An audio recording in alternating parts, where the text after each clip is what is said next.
BC కులగణనపై CM Revanth Reddy Congress ఎంపీలకు ఢిల్లీలో power point presentation ఇస్తున్నారు. ఇప్పుడు లైవ్ చూద్దాం.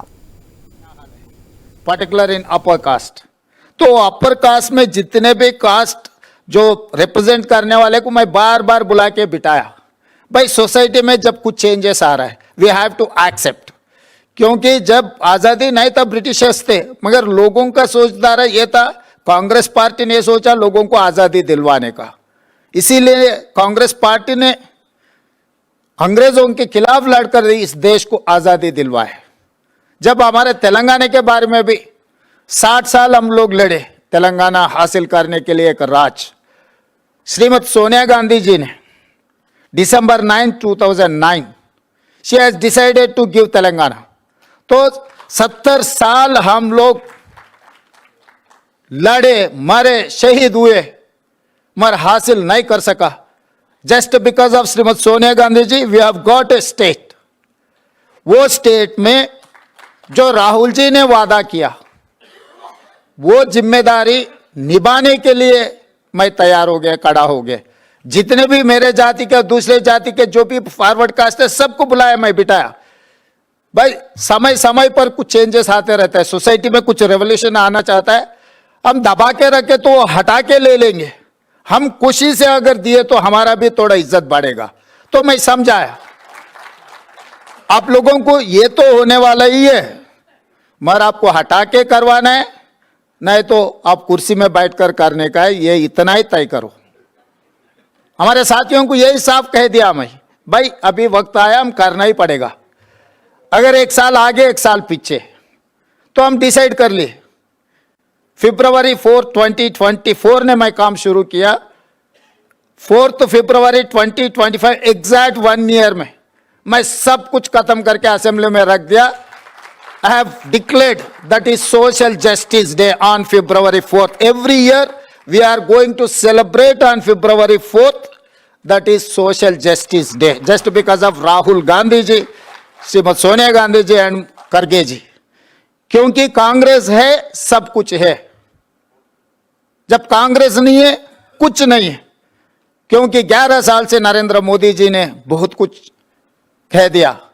मैं एक मंच पे ये साफ साफ कहा, बार बार बीजेपी वाले ने मोदी जी ओबीसी नेता, मैं बोला मोदी जी ओबीसी नहीं है भाई, जन्म legally converted OBC, he is legally converted OBC. क्योंकि वो मुख्यमंत्री बनने के बाद वो जाति को ले आके ओबीसी में जमा किए, भर्ती किए।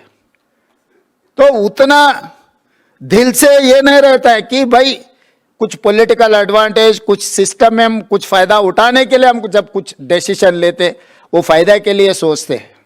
मगर कांग्रेस पार्टी ऐसा नहीं है, गांधी परिवार ऐसा नहीं है।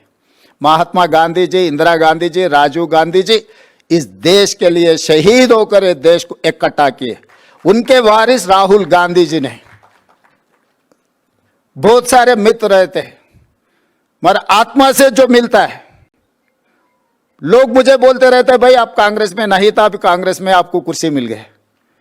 मैं बोला भाई मैं कांग्रेस का नहीं होगा, मगर राहुल भैया से मेरा आत्मा मिलन हो गए कि राहुल भैया के दिल में जो है वो काम करने के लिए मैं डिसाइड कर लिया कि जब मेरा नेता कुछ कहा वो सोने का लकीर है। इसीलिए 1 साल में मैं सब कुछ करके दिखाया। आज इसीलिए इस देश में हम तेलंगाना मॉडल के बारे में चर्चा हो रहा है, मगर वो तेलंगाना मॉडल क्या है, इसीलिए आज जितने भी अलग अलग राज्यों से जो एमपी आप लोग वापस जाकर आपके राज्य में जो तेलंगाना मॉडल राहुल गांधी जी के वादे के बारे में आप बोल रहे हैं, तेलंगाना में कांग्रेस सरकार बने इसीलिए हम लोग ये काम कर सका। दूसरे राज्यों में भी अगर कांग्रेस पार्टी के सरकार बने तो ये काम हो जाएंगे। दिल्ली में तिरंगा झंडा लहराने के बाद लाल किले पे 100% एक काम करने वाले हैं। तेलंगाना में बनने के बाद हम लोग जंतर मंतर में धरना लिए। 16 political party they have involved and they have supported, 55 MPs they have attended our dharna. उसी दिन मैं मोदी जी को बोले थे भाई आप करेगा कुर्सी में बैठ के, नहीं तो आपको कुर्सी से उतार के हम लोग करने वाले। इतना ही है। आज भी आप लोग वापस जाके यही बोलना है गांव गांव में गली गली में अगर करना है। इसीलिए उसके बाद अभी केंद्र सरकार ने 2026 जनगणना में जाति गणना करने के लिए डिसाइड कर लिए। This is success of Rahul Gandhi ji. वो किसान के खिलाफ 3 काला कानून जिस दिन लाया था, मैं भी लोकसभा में थे, उसी दिन भैया ने कहा मोदी जी